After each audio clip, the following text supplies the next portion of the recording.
Christmas Day may be over, but we've got a festive feast of racing coming up in Hong Kong. 3 meetings between the 27th and New Year's Day. Welcome to Racing to Win. It all kicks off on Monday afternoon back at Sha Tin with a big day of racing. We're going to preview it here with Paul Ellie and Tom Wood. And Tom, that straight race, Cordyceps 6, Metro Warrior, and then you've got Super Fortune as well. And I'm forgetting one. Carroll Street. That's the one. What a clash. Did you have too much to drink yesterday afternoon? No, I didn't Christmas actually, Day. Yes, hello everyone. I think you might need a little more than your Santa had at Sha Tin on Monday afternoon because it's going to be really cold out at the track, but plenty of action to keep you entertained. As Mark said, race number 9's a good contest on the program, and Joe Moreira looks like he's got a strong book through the day. Do we have any jackpots to warm us up, Paul? We do. We've got a 1.8 million triple trio jackpot, so that should get up to about 5 million or over 5 million. For a single winning $10 unit. There's plenty of first starters too. A lot of them have raced in other jurisdictions, but also a few first starters in their careers as well. All right, so this is what we can expect on Monday at Sha Tin and what's coming up as far as our coverage goes on Racing to Win, the 2 races we're going to focus on with the meeting details. Meeting 31 of the season. All on the turf. A+3 will be the course in use. And we have got the flashing races 8 and 9, the table tennis 1400 and the equestrian 1000, the 2 races that will be the focus. Bella Baby is out of race 4, replaced by Science Patch with Wagner Borges in the saddle. Race 8, Sparky Star comes out, replaced by Jack Wong and Pride of Dragon as number 13. The table tennis 1400, they line up this way. We've got Snow a lot up to the 1400 for the first time, but he does carry the 133 again. Sight Spirit has an extra £8 after winning his previous start. Heng's Decision is a 5-time course and distance winner. Flying Sword has had 2 starts for Jimmy Ting for a win and a second. Nicholson Returns is on debut. Further down in the book, we have got Hardy Wish, the shadow roll-off and the blinkers going on. Cheerful Leader minus the blinkers this week, and Chater Pins will have a shadow roll on. Made our way across to the touchscreen, Tom, for the first race we're previewing here. And what does the speed map look like for this? Yeah, it's interesting, a speed map here with the 1400 metres. Dandy Years has been off the scene for some time, and he's coming into with this off the back of 2 trials and can potentially go forward. Paul, you got Flying Sword there. He was handy last time out. Where does one of the new horses end up? Nicholson Returns. I think he gets back. Nicholson Returns. He hasn't shown too much at his trial so far. He's had 3 of them. He's 12, 15 pounds. And now there is a horse coming into the race, Pride of Dragon. He's shown a little bit of a speed in his only start, but I think with that wide draw, he's going to end up sort of wide. Maybe he gets some cover, peak to peak goes forward. Snow a lot should get in a nice position. All right, so that's the speed map for that particular race. Sight Spirit has been in good form. He's a last start winner. He's got extra weight to carry this week. Joe Moreira rides for John Size, and Nick had a chat with Joe out of track work. Sight Spirit upped in trip last time, and he came good with a nice win. I indicated I was glad that John stepped him up in distance from 12 to 14, and that thing plays off very well. He hits the line in a way that he's always going to win. He's a quality horse. He's far off reaching his peak, and I'm looking forward to riding him once again. And from the outset, Joe, had he always given you the impression that he probably was looking for maybe 14, even a little bit further possibly? He only gave me that feeling that he needed more ground at the races, because we took him to the races thinking that he was going to show speed as he indicated on his trials, but he just didn't. But fortunately, the step up in distance in a slower run kind of a race suits him better. I mean, he was more comfortable, not out of his comfort zone, and he hit the line in the way that we expect him to do. So he's a kind of a horse that is plenty more to come from him for sure. And the form of his last win obviously working out quite well. A couple of winners behind him on that occasion. Just from your barrier, you're in 3. Is that an ideal place to be, do you think, for a horse like him? Oh, perfect gate for him. I mean, he's going to be able to be wherever he feels comfortable at. I don't think he has got speed to be up there, challenge them for the leaders. But from that gate, he's going to be able to just sit in a nice spot, come into the clear and then dash home. So I couldn't ask for a better gate. And just on your form recently, Joe, as well, we saw that fabulous 4-timer at the Valley. You got a real kick out of winning on Here Comes Ted, and a good day at the office, having done a lightweight as well. Yeah, as I said, the lightweight was a bit hard for me because the cold weather just make it harder for everybody. Wouldn't be any different for me. But I rode light a horse that ended up being David Ferrari's last win in Hong Kong, so that was a really good thing, and I was very proud of that. And you know, we are nobody without support of others. So all the success that I've been having is just because I had good people on my back giving me a push, and that's all what it's about, trying to win races, and hopefully we can keep the ball rolling. And just one final question. This morning you trialled Excellent Proposal. He looked to go very well in that trial. Yeah, he did. He trialled really well on the beat all the way, and he just needs to go back to the races, and I'm looking forward to that.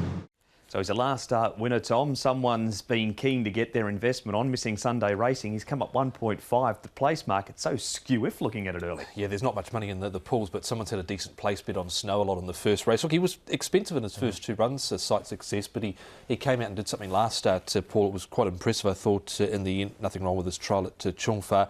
But he has dropped a bit of weight coming into this too. Yeah, he has. Look, he should get a nice run. I've put him in. I put him in the numbers, but I've got one to beat him, I think, or a couple to beat him. No, one to beat him actually. One man that's having a great time is John Size. Briefly levelled up with Frankie Law at Happy Valley last Wednesday night before Frankie trained the last 2. But those stats are awesome. They are, aren't they? 27 wins. A lot of them have come in the last 3 or 4 weeks. I mean, I think Tom can give it some more clarity on that. But the 17 seconds tells the story as well. 210 runners, a good strike rate.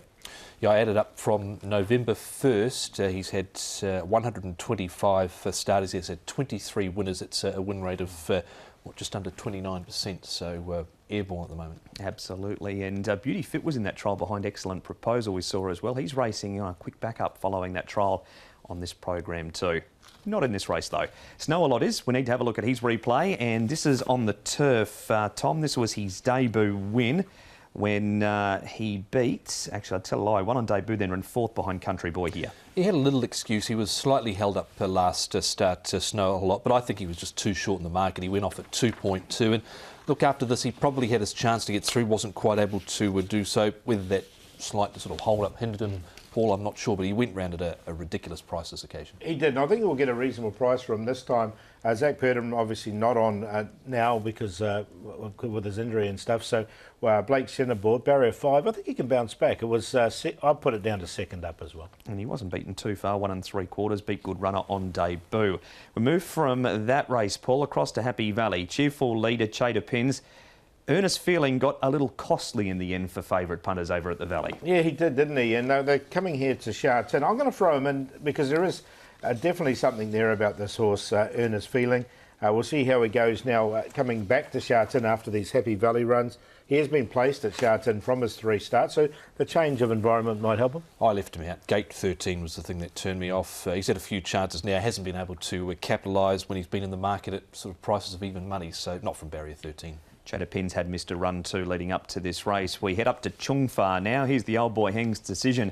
Usually, Tom, when we see him at this point of the race, is he still back running in the last 2 and rattles home? The old 10-year-old. Yeah, well, he ran all right in this barrier trial, I thought. Look, he's been racing okay too. Went off at 5.7 behind Solar Power on the dirt last time out over 16.50. Was beaten 5.5 lengths there. From barrier 6, he's a 5-time course and distance winner, but I think there's a few other protagonists here. Yeah, I agree. 10-year-old now, and I think he, with that all-weather sort of little bit of softer cushion, I think probably suits the horse at this stage. Staying at Chung Fa here, Paul. Now, this is peak to peak. He won at big odds 2 starts ago, had a wide trip following that. Still not entirely sure how strong the field was that he beat. Yeah, I think he's going to get a wide trip as well from barrier number 9. So, look, I didn't include him. He couldn't possibly have a wider trip than he had last start. He was 4 or 5 deep, no cover down the side there. So, look, whether he can back that win up 2 runs ago, I'm not sure. He was held together in that recent trial, but again, the draw sort of turned me off a little with him, barrier 9. It looked a nice day up at Chung Fa that day. It's going to be a bit chilly at Sha Tin tomorrow. Who's going to win race number 8? I'm going to stick with Snow a lot. I think we'll get a decent price about him this time. He was really short, as Tom said last time. He's currently 9.5. I don't think he'll start anywhere near that, but it'll still be a lot better than his short price last time. Side Spirit, the one to beat, was a strong win from him, but he had been very costly his last couple. I think the stepping up to 1,400 metres was the key, and he stays at 1,400. We'll give Ernest Feeling a chance. He should be a bit of a price as well. And I don't mind Hardy Wish's work with the blinkers on. He's got blinkers on for the first time here. Jerry Chow from Barrier 4. 1, 2, 9 and 10. It's a race where I think the favourite's probably likely to be over bet, so I'm looking at number 4 here, Dandy Years, at 32s in the market at the moment. Ruin My Danny Shum. Now, he'd shown good ability in his first preparation. He'd won first up over New Future, then he ran second behind Super Winner. A few other runs there behind Everyone's Delight, Ultra Express, Free Fall. He's coming back from a left fore tendon injury. I didn't mind his recent trial at Happy Valley, so take a chance with him. Oversight Spirit, Snow a Lot and Flying Sword seems to have found some form again. Ran into a second placing behind Sight Spirit last time out after being up on the pace. So 4, 2, 1 and 5. And that is our preview of race number 8. We're going to head to a break here on Racing to Win. The race that previews after the break is a hot 1,000 metre 9th event.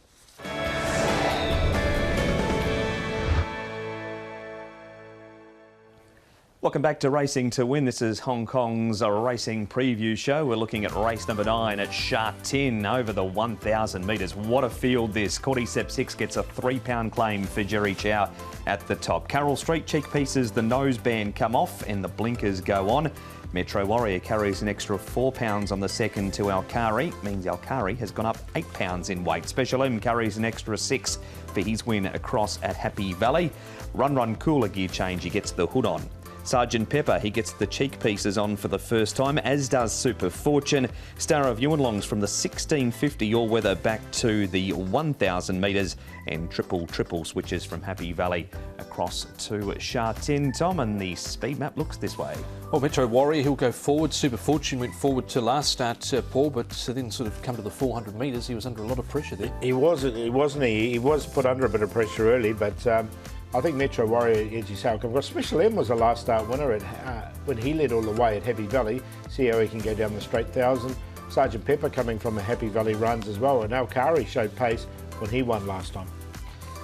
He's only won the one from 19, has Metro Warrior, but looking at the times here, Tom, on the graphic, the fastest winners, he actually sits second here in behind Cordyceps 6, who's gone a 55.25. He does, so he's one of the quickest of the season so far, Cordyceps 6. Metro Warrior, he's got good time down the straight as well, but he doesn't win out of turn, does Metro Warrior. Carroll Street certainly the one that's really interesting with the blinkers going on for the first time, and well, Alkari prevailed last time, Paul, but it would be a shock if he was able to repeat that again, I think. Yeah, especially up in way. He's never put two together before, has he? He does race best down the 1,000 metre straight. As Metro Warrior going back to him. His trainer is David Hayes, and he stopped by for a chat with Nick Child out at Trackwork. David, Metro Warrior will line up for you in the 1,000 metre sprint. He's been wonderfully consistent and split a couple of rivals last time. Yes, he is very consistent at this level. Always puts his run up and it'll be hard to beat. Just doesn't win a lot, but I'll be pretty confident he'll run in the first 3. And just on where he's drawn, obviously, the usual consensus is you want to be sort of down that stand side rail. He's probably on the wrong side, would that be fair? A little bit. It might be. He's got terrific gate speed and hopefully he can cruise across. One of his main dangers is drawn 14, who gets back a bit. So hopefully he's giving him a good start and can't get him. Is that something he's always possessed, that natural gate speed? I mean, he is wonderfully quick away, and I guess that's going to be a massive asset if he has to try and come across. Look, it's his Hong Kong asset. I used to train him in Australia, and he used to come from off the pace. So, you know, what happens in different parts of the world changes here, but he certainly has got terrific gate speed, and he loves the straight. And just on your rider, Luke Ferraris, he's only having his 4th ride for you now. You've been impressed with him lately? Yeah, look, he hasn't been on anything of any note. This is his best chance. So, I hope he does well. He rode a winner Wednesday and hopefully another one on the weekend. He shouldn't be too far away, but he does meet a very strong field, and we're going to look at that race in a little more depth now, boys, and slice them and dice them here. We've got a few to circle, and we'll start with the shock winner, and that was Alkari. He jumps from barrier number 7. We've got Metro Warrior who'll go forward from barrier number 4. Cordyceps 6 is drawn out in 14. Super Fortune, he's got the green colours on out of gate number 6. Run Cool in the yellow cap from barrier number 11, and Prosecco, who, Tom, was a little fidgety in the gates too. He jumps from barrier number 3. Yeah, he was a bit ordinary way in the end. Was Prosecco, just wanted to slightly jump sideways there. Look, I can't have Alcari again. He was a shock winner at a big price last time. Metro Warrior has to go out. He's consistent, Paul, but he is hard to catch on that win line. But puts himself into the race. The one I sort of hummed and hard about where to put was Super Fortune. Cheek pieces go on, rider change, but he seemed to empty out a fair way from home here. He did. I just wonder if it was such a strong win on debut. I just wonder if he was just a little bit flat in this race, because that's how he looked like he raced. His work since has been really good, and those cheek pieces look like they've sharpened him up as well. So that being the case, I'm going to stick with him. But I agree with what you're saying about Metro Warrior. He goes in as well. And you can see behind there, Cordyceps 6 was going for that inside run. This was Chad Schofield's final ride here in Hong Kong. Sort of went towards the inner part there, and then there was no room, had to switch off heels. And I guess in the end, that's probably what's cost him the victory. He's still coming at the finish there, isn't he? Yeah, and he's definitely has to go in as well. He's one of the main chances. He's the head-on film, as you can see. Cordyceps 6 just there in the red cap. Super Fortune. The run just didn't appear between Metro Warrior. And 9 times out of 10, you'd be thinking Alcari's probably going to drop off over the 1,000 metres. Well, he didn't this day. He's too strong. Cordyceps 6 now gets up against the outside rail. Just can't get past Metro Warrior, and Super Fortune fades back into 3rd place. Prosecco's well back with the big blaze, so he would need to improve, as would Run Cool with the red and the yellow sleeves. We jump across now to Happy Valley here, Paul. Special M is the horse we're going to have a look at. Wagner Board just takes the ride for John Size. They've built up a really good association, those two. Yeah, they have. Look, this horse, I always thought he was going to need longer, and he's come here and won over 1,000 metres and showing good pace. It was a nice win from him. Look, he's had one go down at the straight 1,000. He's drawn barrier number 1. I think this is a different kettle of fish, but the horse is going well, and we know the stable combination's going well. Yeah, we do. They've had 7 wins so far this season now. Wagner Borders and John Size. I agree. I can't remember how many times at least one of us bleated on that he's looking for further, and then he comes out and wins over 1,000 metres. So, look, this is a stronger racer. I've left him out. He's Joyful Wind leading for home, but the horse that's going to be the focus of this replay is that one there in Sergeant Pepper, who's just sitting up outside the speed. All of his racing so far has been across at Happy Valley, and triple, Tom, there in the red, white and blue. Yeah, well, Sergeant Pepper trialled on last Tuesday at Sha Tin on a wet morning. He was okay there. He was sort of up on the speed and wasn't really asked for too much over the final stages.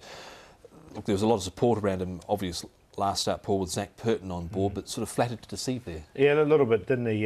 Now, interesting coming down the straight 1,000. He's got Jack Wong aboard. He's drawn nicely in barrier number 12, so it's a good draw. The other one, triple, he's on a rating of 61. I think maybe class drop for him. Yeah, and he sort of covered a lot of ground last start and wasn't able to go on, so I left him out as well. But there's a little bit of interest, I feel, with Sergeant Pepper. What about Carroll Street, Paul? This is a trial down the straight at Sha Tin. Was it important that he got back and trialled down the straight? Because this was where he absolutely got barrelled. It was 3 starts ago. He hasn't been back to Sha Tin since. Over the 1,000. He's been over the 1,200 and around Happy Valley. Yeah, but look, it was a really nice trial from him, I thought. The blinkers on for the first time, taking the cheek pieces across noseband. Really liked the trial. Good trial from him with these blinkers on. I like the horse on his inside later in the card as well. Oh, earlier in the card, I should say. So a really nice trial from him. Blake Shin was on board that morning. I think the blinker's going to be a real big assist for him. He went to Happy Valley and look, he had a couple of awkward barrier draws at, he had one awkward barrier draw at Happy Valley 12, and then Sha Tin he drew 11 behind California Spangle last time out. So he's had draws go against him where he's been in the market. But the other horse in that trial there wasn't too bad either, Kumasi. Absolutely. Good field this one, Paul. Yeah, really good field. I haven't got much between the top 3, but I'm going to stick with Super Fortune. He's only had the 2 starts. I just really like that first win. Cordyceps 6 has to carry the weight. That's the key for him. 130. Well, he gets the claim, so 130 with Jerry Chow aboard. Carroll Street, the blinkers on, and then Metro Warrior's got speed. 10, 1, 2, 3. Same 4 numbers, just in a different order, but I'm happy to settle with Carroll Street on top for horse number 2 here. I think you probably get an each-way price about him in the end. He's likely to shorten up, though, from the 11s that he's at the moment. But look, I think he can win this race with the blinkers on, back down the straight. We've seen him to good effect down the straight before. Cordyceps 6 main danger with Super Fortune, and Metro Warrior, hard to leave him out on a place line. 2, 1, 10 and 3. We've previewed races 8 and 9 here on Racing to Win. Of course, it is a 10-race program, Paul. So outside of those 2 races, who else takes your fancy? I like a horse called On Point earlier in the card. On Point, he was really good on debut, so he's definitely one that I'm going to quite like. Thought Super Football can run a bit of a race. It's quite a tough race here with Signatoba et al. In that. But, yep, Super Football's one I quite like. Scotch Tycoon, he's a first start. I'm going to take a chance with him. I think he'll be a decent each-way price with Ruin Meyer aboard as well. Pins Prince has looked really good in his runs. And Beauty Champ, first starter here in Hong Kong. We just saw that trial with Carroll Street. I really like his trials coming into this. You can see a breakdown of all of those races on the website at hkjc.com. Click on audio and video and it'll be race by race analysis. Of those 10, Paul, we just saw, who's the best? I'm going to go with Beauty Champ. Really liked his trials coming into this. Joe Moreira aboard as well. That trial was the one next to Carroll Street, and he's looked good. First start here in Hong Kong for Beauty Champ. And then Scotch Tycoon, another first starter. This is his first start ever, though, Scotch Tycoon. He's had good trials leading into it, and he's drawn ideally in barrier number 14. The play will be in Beauty Champ's race with Prime Minister and Nearly Fine. 2-10-13 QQP. Best for me comes up in the 9th race. Carroll Street, Blake Shinant, Douglas Whitey's a winner of 3 of his 7 starts at Carroll Street, and they've all been down the straight. Blinkers go on for the first time. The value comes up in one of the earlier races, the race before anyway, race 8, number 4, Dandy Years. He's resuming. Danny Schumann, Ruin Meyer. He's the value in race number 8. And the play with race 6, Pins Prince, Thawing Tower, and Courageous Knight, who's been back to the trials and has since won a trial there. So 1-2-10. Like on point, 1 start, wider draw, didn't have any luck from barrier 12. He's come up with the 5 gate here. Frankie Law, Vincent Ho, the combination, so we'll make him the best. Race 4, number 2 on point. And take a chance in the last around perfect pair. He's a 3-time course and distance winner. Raced wide first up. He has placed second up in the past and gets a weight allowance for Jack Wong. And the QQP on point, Ice Legend and Country Boy 2, 3 and 5 in race number 4. So that's Sha Tin tomorrow, Tom. But it just keeps on rolling right up into the new year after this. It does. We've got Wednesday night racing coming up at Sha Tin, the all-weather, and those fields and form are already out, Paul. Yeah, they are. They're out there on the website, so you can have a look at those fields and form, and there's always a few upsets in that all-weather meeting. It's a big start of racing between the Christmas and New Year's period. It starts at Sha Tin on Monday. On behalf of the team, that has been Racing to Win. Bye-bye.